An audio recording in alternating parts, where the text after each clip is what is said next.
亲情长相守，真情在人间。大家好，我是秋兰，欢迎观看《真情人间》。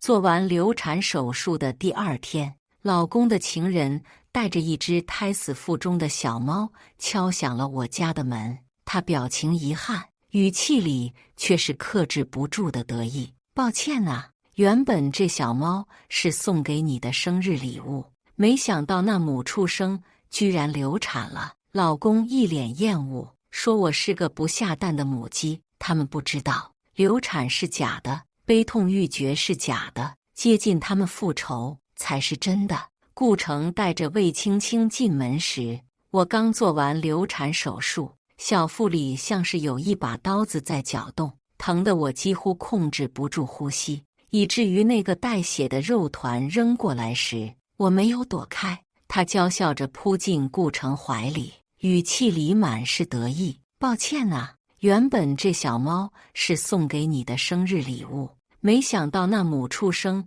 居然流产了。我看向顾城，他正把弄着魏青青的手，嘴角还挂着一抹笑。怎么不说话？哑巴了？魏小姐想让我说什么？我很难受，难受得快要死了。这下你满意了吗？这个孩子又是因为魏青青。昨晚魏青青撒娇说要喝我煲的汤，顾城不顾外面下着大雨，说什么也要让我送去，以至于撞到栏杆，被紧急送往医院，连孩子都没保住。这张为爱痴狂的模样，真是像极了当初害死姐姐时的丑陋嘴脸，真是可笑。你自己贱命一条，保不住孩子，还怨上我了。我低着头捂着小腹，从顾城的角度，只能看见我颗颗滴落的眼泪。好啦，他轻轻拍了拍魏青青的屁股，轻笑着叫她去车上等着，待会儿带你回家。顾城拉着我，懒懒地靠在沙发上，漫不经心地理了理我的头发。生气了没有？当初你一心要嫁给我，就该想到这种场景。他拿出一张卡，顺着我的衣领放了进去。你知道的，不会下蛋的母鸡的后果是什么？我晚上会过来。我定定地看着他。顾城，你不觉得可笑吗？你要我怀孕，却纵容魏青青伤害我，甚至连伤心的资格都不给我。我是一个人，不是一个工具。我极力压抑着自己的哭声，却无法控制自己的眼睛。顺着话音，眼泪再次落到他的手上，他抬手在我脸上轻碰，似乎有话要说。可下一秒，手机铃声响起。阿成，你怎么还不来啊？魏青青甜腻的声音在那头响起。顾城不再看我，转身离开。很久之后，房间再次归于平静。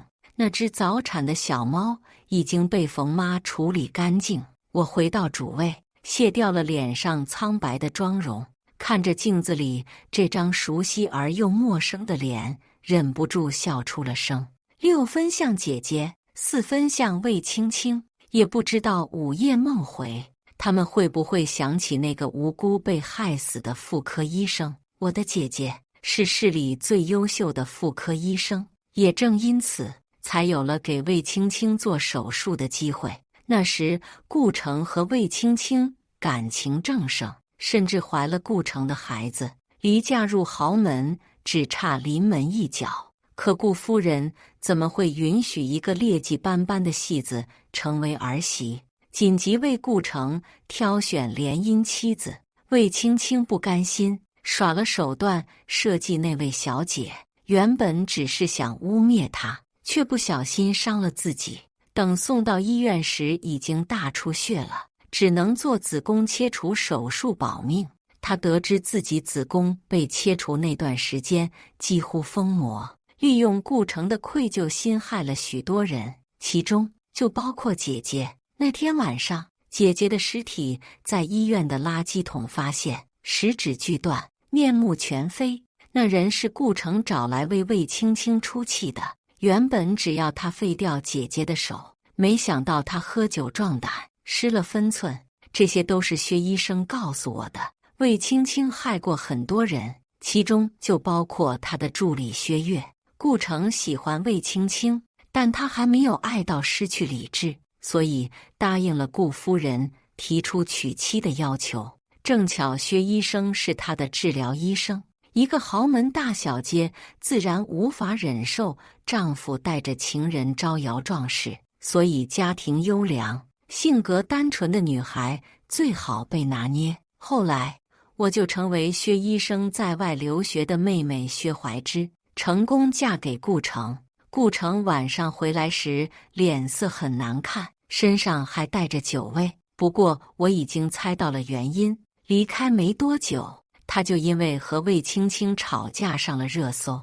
要不要给你煮碗醒酒汤？要不然明天醒来该头痛了。他眼神迷离，轻轻碰了碰我的脸。青青，我在他掌心蹭了蹭。顾城，是我薛怀芝，索你命的恶鬼。他呼出一口气，抽回手。有些东西不是你配觊觎的，我知道啊。我接过热毛巾擦拭他的脸，趁他愣神轻轻开口，我知道你喜欢魏小姐，把心全部留给她了，所以我不会争抢，只求能够像现在这样偶尔陪在你身侧。顾先生，我是站在你这边的。顾城不见得有多么喜欢魏青青，但绝对很厌恶顾母的控制欲，所以一直认为我是他派来的监视他的，放肆地在我面前上演和魏青青的爱情故事。可是我总是觉得你这张脸很熟悉，很熟悉，我们见过的。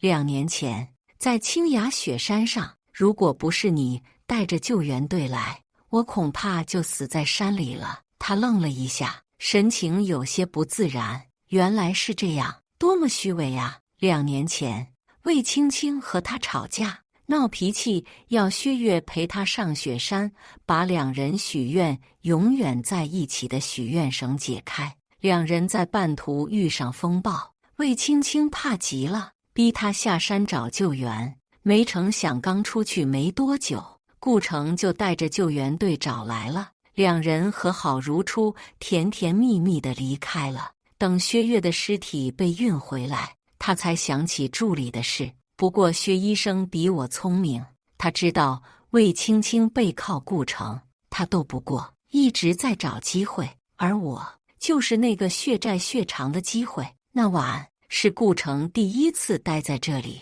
却什么也没做，甚至在他早上去公司前，还在我额头轻轻一吻。中午来给我送饭，好啊，我多做些你喜欢的菜。可他离开没一会儿，魏青青不出意料的来的，一进门就甩了我一巴掌。他还想伸手，被我踹到小腿，摔倒在地。贱人，你敢推我？你以为和阿成睡一觉，他心里就有你了？我告诉你，不可能。插上根羽毛，把自己当凤凰。你以为你这富魄身子还能承受几次流产？住嘴！顾母虽然保养得体，但年近60，总是带着不怒自威的气质。我顾家的儿媳，你这个情妇有什么资格说她？我站在顾母身后，从魏青青的角度，只能看见我挑衅的眼神。如果你还想待在阿成身边，就老老实实做一个见不得人的情妇。再让我知道你敢动手脚，那就别怪我不顾情面了。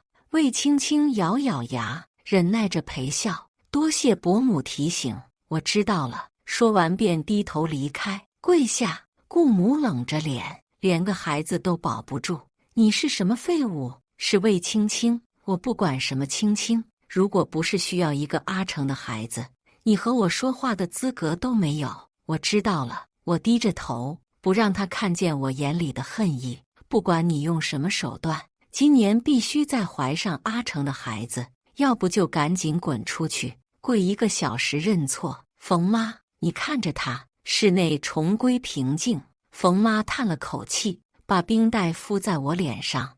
我再也控制不住心里的委屈，哽咽着向她道谢。我好想姐姐，真的很想。其实在15岁之前，我是没见过的姐姐的。有人说姐姐被卖进别的山了，有人说姐姐死在大城市里了，但提起他时，爸爸总是骂骂咧咧，而妈妈只是默默流泪，眼里满是歉意。等我知道那歉意是什么意思时，是妈妈和爸爸同归于尽那天。爸爸想把我送给隔壁村的傻子兄弟换钱，就像当年想送走姐姐一样，可他没成功。当初妈妈送走了姐姐，这次她用生命换我自由。那是我第一次见姐姐，她眼神很复杂，可牵着我的手离开时又那么坚定。彼时姐姐才工作没几年，带着我住进拥挤的出租屋，挤在同一张床上。她告诉我，我不需要太懂事，只要健康快乐就好，就当弥补以前的自己。那段时间很苦，但是我生命中最无法割舍的一段。我带着饭菜进入顾氏大楼时，收到了很多怜悯的目光。谁不知道，我这个总裁夫人只是个摆设，那个小花才是顾城的真爱。可以后就不一定了。阿成，我来了。我站在不远处，温柔浅笑。没有什么比争吵过后的体贴关心更让心动了。就像此刻，顾城压在我身上，细密的吻落在颈间。吃饭啊，菜要凉了，先吃你。翻云覆雨时，膝盖上的酸痛一直在提醒我此刻的屈辱，直到他心疼地扶上我的膝盖。刚才怎么不说？我靠在他怀里，抬头在他脸上亲吻。不想让你担心，以后不用听妈的，这样膝盖受不了。放心吧，我自己有分寸呢。顾城眼里的心疼不似作假。别先走了，下班我们一起回家。姐姐说过，只有让对方感同身受的报复才是成功的。魏青青让我失去姐姐，我就让她尝尝失去一切的我滋味。第一步就是夺走她最引以为傲的顾城。在我的引导下，冯妈把今天魏青青的事一口气告诉顾城，连带着我如何委屈，如何坚强，让顾城心疼的连魏青青电话都没接。那天过后，我们的关系急速上升。顾城带着我参加了不少聚会，在他们叫我嫂子时，也只是坏笑着叫我答应，仿佛什么魏青青不存在似的。顾城确实有让人沦陷的资本，长相身材丝毫不逊于明星，更别提顾家的资本，以至于能让魏青青接二连三的低头道歉。顾城像个好丈夫似的拒绝了他的示好，在家专心陪我。如果不是我知道在他饭里下了影响性功能的药的话，再见到魏青青是在一场商会上。顾夫人，那边有人在等你。在那里，我见到了有些憔悴的魏青青，有些消瘦的面庞，眼底的青黑，这些无一不是在暗示我她过得不好。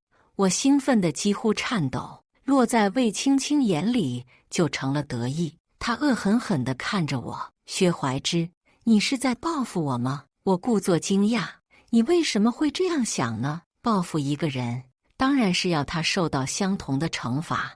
我这只不过是送你的开胃菜罢了。他不怒反笑，你知不知道，从一开始，阿成就站在你身后。我眯着眼凑到他耳边，用只有我们两个人能听见的声音，那你知不知道，你那天在我床上对着顾城张开腿的样子，像极了最下等的妓女。贱人，我没有躲，那巴掌也没有落在我脸上。顾城把我揽在怀里，静静地看着魏青青。你发什么疯？我发什么疯？你没听到你在说什么吗？魏青青被保镖拦着，不能近身。阿成，你睁眼看看，他不是什么好人啊。可他说的也没错吧？魏青青愣住了。以前顾城纵容她在我怀孕时欺负我，导致流产，可没想到如今他会拿到明面上。我懒懒地倒在顾城怀里，看着魏青青歇斯底里，觉得很好笑。两人大概都没想到，失去的这两个孩子就从来没存在过。男人爱上一个女人的契机很简单，能给她带来刺激感，或能给他家的温暖。魏青青是前者，而我是后者。顾城的爱虚无又短暂，我很期待接下来魏青青会用什么招数。殴打助理视频传出来时，魏青青的粉丝炸开了锅。真没想到你是这样的人，坐等官方澄清。平时这姐妹就很 mean 啊，到底是谁在喜欢她？那些说脱粉的，你们最好是别再粉她，连一点心热都没有。可魏青青丝毫没有解释的意思，反而等来了她自杀的消息。她发了条微博：曾经你说爱我至死不渝，可现在一点爱也不肯施舍。配图是被鲜血染红的钻戒。紧接着，工作室说明魏青青因失恋精神失常，在药物影响下失手打了工作人员。网友扒出顾城的身份，又顺藤摸瓜找到我。可笑的是，众人还磕起了顾城和魏青青的 CP， 甚至有人在顾氏的官网下叫我们离婚。有人发出一张照片：家人们别吵了，顾总和青青才是真爱啊！你们看我在医院遇到了顾总，这不是看青青，是看谁呀？那个模糊的背影的确是顾城的。原本是我身体不舒服陪我来检查的，现在人在哪儿就不知道了。我打去电话，刚想开口，却听见魏青青虚弱的呼唤：阿成。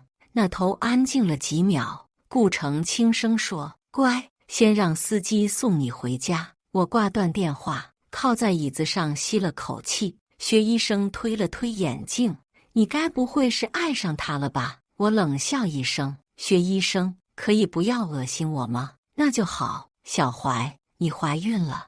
我接过那张孕检单，忍不住笑了。魏青青，你的报应来了。顾城回来时，我正坐在沙发上发呆，他靠过来躺在我腿上，从我的角度还能看见他脖颈间的红痕。宝贝，体检报告怎么样？没什么大问题，医生开了点药，都开药了还不没什么问题。给我看看拿了什么药。顾城像极了关爱妻子的好丈夫，温柔体贴的样子忍不住让人沉沦。阿成，你说我们现在是什么关系？为什么这么问？我垂眸看向他，声音很轻：为什么给了我希望，又这样对我呢？他脸上的笑渐渐消失，起身离我更远些。对视许久，他才伸手想擦掉我的眼泪。吱吱，我以为你会懂事些。懂事，懂事，我明白了。从一开始我就不该抱有期待的，对吗？我躲开他的手。我会懂事些的，你去医院吧。魏小姐大概很想你。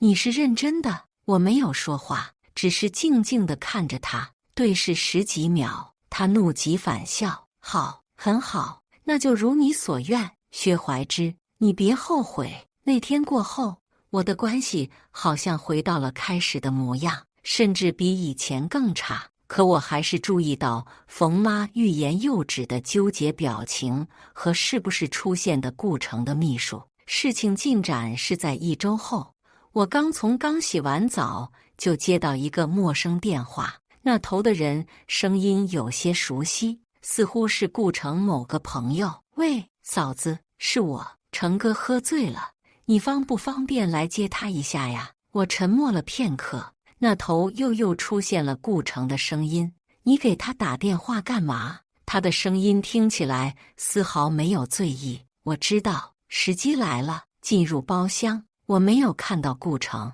反而先看到了魏青青。身边的人不知道说了什么，惹得他娇嗔着拍了他一下。见我过来，眼里闪过一丝不甘。哟，什么风把顾夫人吹到这儿来了呀？周围响起不怀好意的笑，我没在意，朝刚才打电话那人点了点头。我来接顾城，他没想到2个嫂子都来了，尬笑着摸了摸头。那个成哥出去了，你先坐一会儿吧。我刚准备坐下，魏青青身边的女生先说道：哎呦，你做这人了，可就得玩游戏哦。我们玩真心话大冒险，那我出去等吧。你顾城推门而入时，看到的就是这紧张的场景。他看了我一眼，从我身边经过。发生了什么？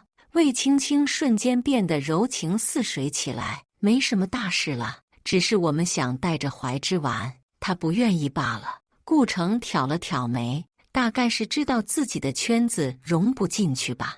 魏青青捂着嘴笑弯了眼，不玩游戏，喝杯酒总可以吧？那杯酒被倒得满满的，魏青青刚想举到我嘴边，就被我推开。啊，你干什么呀？周围谴责声纷纷响起，只有顾城抿着嘴，静静地看着我。抱歉，我怀孕了，闻不了酒味。什么？顾城推开众人来到我面前，我看着他，一字一句地说：“我怀孕了。”顾城不可置信地把手放在我的小腹上。我们的孩子。就这么10几秒才反应过来，你怀孕了还敢乱跑，赶紧去医院啊！说着就为我披上衣服，抱着我离开这里。我透过他的肩膀向后看去，魏青青脸色苍白，有些站不住脚。他大概清楚，顾城心里留给他的位置已经微乎其微了。去医院的路上，他一直很紧张。我探头想吻顾城，被他躲了过去。我嘴里有酒味，没关系，我想让你亲一亲，直到全面的检查做完。他亲眼在 B 超里看到那个小小的孩子，才肯放心。今晚我们在这儿将就一晚好不好？夜里我们相拥而眠。在我第3次偷亲顾城时，他睁开了眼。睡不着吗？我埋进他怀里。阿成，我应该和你道歉的。那天我不该和你吵架，我们应该好好谈谈的。可是我太害怕了。他轻轻吻去我眼角的泪。你在害怕什么？我怕我留不住这个孩子。我夜里总是做梦，梦到我们的孩子哭着质问我，为什么不好好保护他？他那么小，那么可怜，甚至没来得及看一眼这个世界。顾城沉默了很，才紧紧把我揽进怀里。以后不会了。那晚我第1次在顾城身边睡得很好。姐姐离开后，我总是数着心跳入睡，有时还分不清现实和梦魇。这一晚，我梦到了姐姐。在我查到高考分数那个夏天，姐姐含笑看着我，我们小怀最棒了，姐姐，我很快就能为你报仇了。等我。魏青青没了当初那股嚣张气焰，反而心甘情愿地做顾城的情人。可是我等不及了，知道怎么样才能永久留住他吗？比起一段关系，永恒的利益才是最可靠的。相信魏小姐可以利用好自己手头的信息。发去这段消息时，我并未刻意掩饰，真是越来越期待她揭露我身份那天了。那天来得很快，魏青青带着一个亲戚就敲响了门。阿成，你可千万不要被他骗了。那亲戚见到我也愣了，不像周怀，倒是像周岩那丫头。当然不想了。魏青青得意地甩出一叠资料，身份是假的，脸是假的，你是那个庸医的妹妹，你来报复我的。亲戚捡起那张照片，连连点头，是。这就是周怀，当初他爹妈死了，就被周岩接到城里了。阿成，你可千万不要被他蒙蔽了。顾城直勾勾地看了我半天，你没什么想说的？魏青青很不满意我这副云淡风轻的模样，猛地冲过来推了我一把。你装什么可怜？我下意识地保护小腹，这个动作惊醒了顾城，他推开魏青青，叫他滚出去。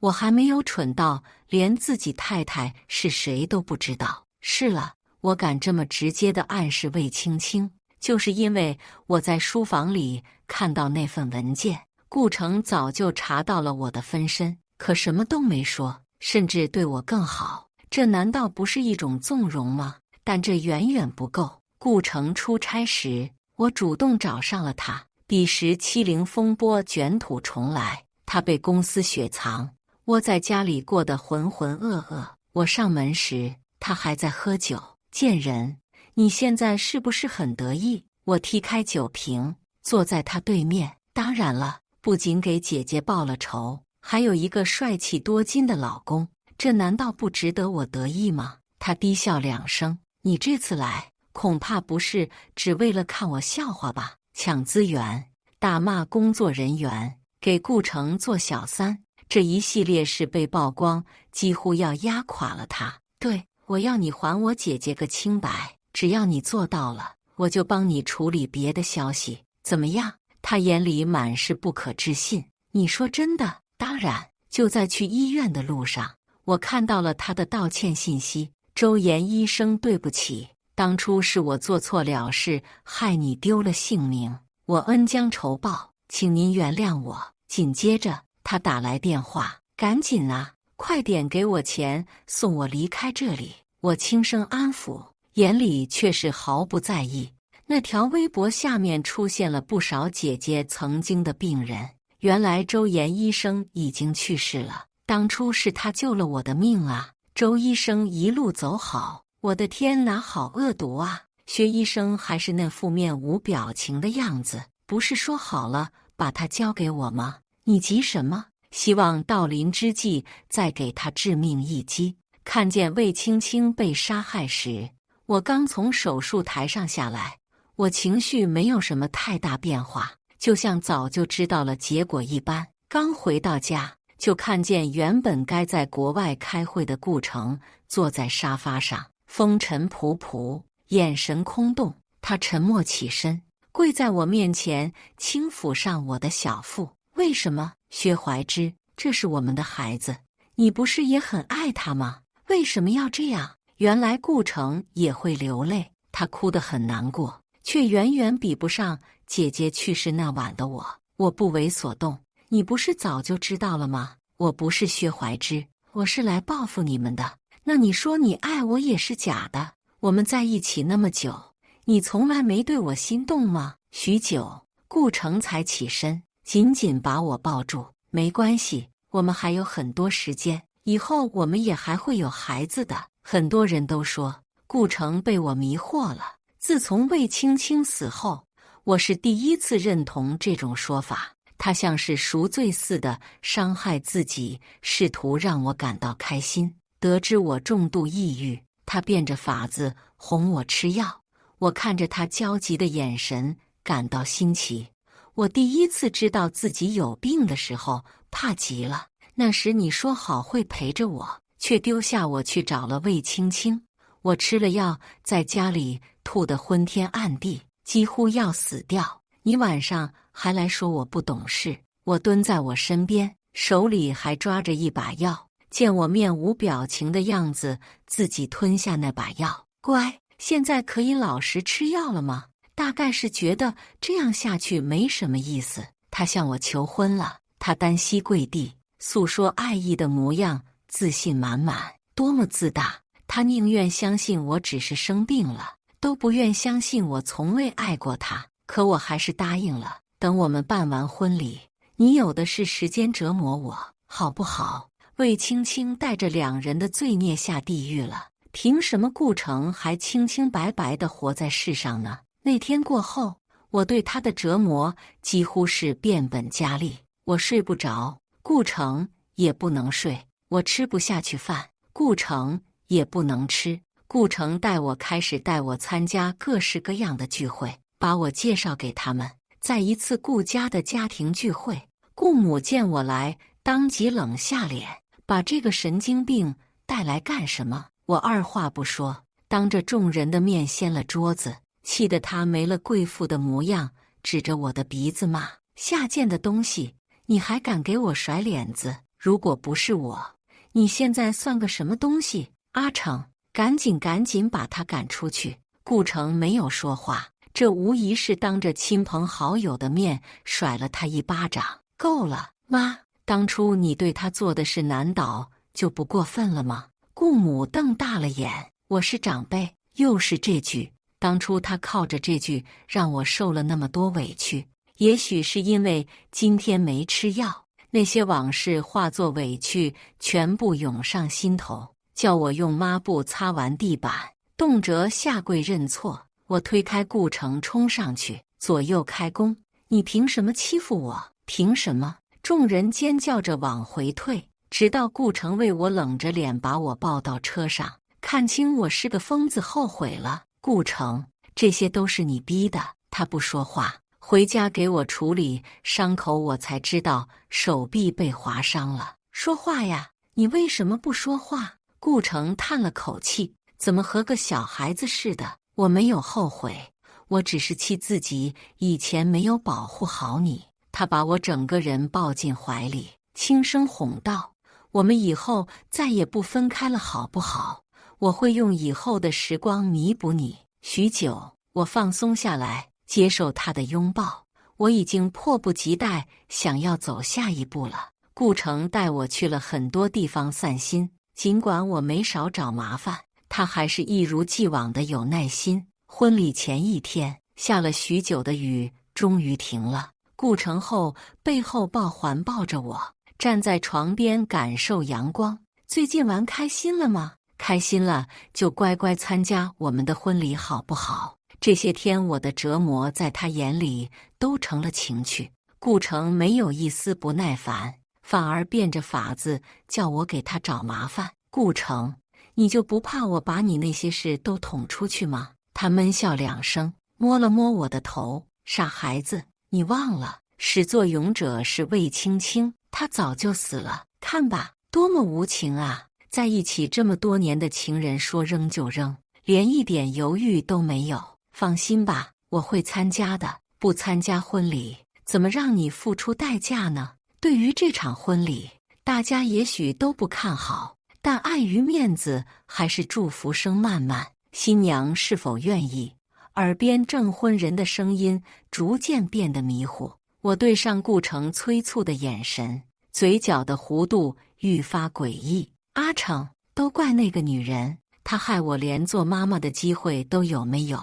我给她教训好不好？你想怎么样？顾母在下面叫嚣着关闭音频，可警察鱼贯而入，压着顾城。走前，他在我唇上轻柔一吻，乖乖在家等我。随后又对着保镖说道：别让别人伤到他，送他回家。他离开后，耳边的嘲笑声愈发大起来，真是笑死了，以为这是小说呀，还来这出。穷人的世界就是这么愚蠢，他们没想到，我只想让真相公之于众，惩罚的事我要亲自动手。不出3个小时，顾城回来，连头发都没乱，他在我唇上轻轻一吻：宝贝儿，你怎么这么傻，这么可爱，是吗？我拿出早就准备好的药，轻轻一喷，不等他反应过来就晕厥过去，等他再醒来就已经被捆起来了。顾城，你真是的很自大，很可恶，我恨你都来不及，怎么会爱你呢？对了，你还不知道吧？其实先前流产当我那2个孩子根本就不存在。我拿着姐姐那把手术刀，轻轻在她小腹划过。姐姐在我心里是神明一样的存在。我总说我以后也要成为医生，拿起手术刀救死扶伤，可没想到，真多年以来第一次拿刀，是在这种情况下，她的嘴被我堵住，只能发出惊恐的呜呜声，拼命挣扎着。我深知反派死于话多，快速动手，直到鲜血满地。外面雷声阵阵，又下起了雨，我就穿着被血浸透的婚纱，站在雨幕中。我叫周怀，我的姐姐被顾城和魏青青害死，我为她报仇了。我姐姐是个好医生。姐姐，姐姐，你看到了吗？我哽咽着，在雨幕中听到鸣笛声，在手术刀上落下轻轻一吻。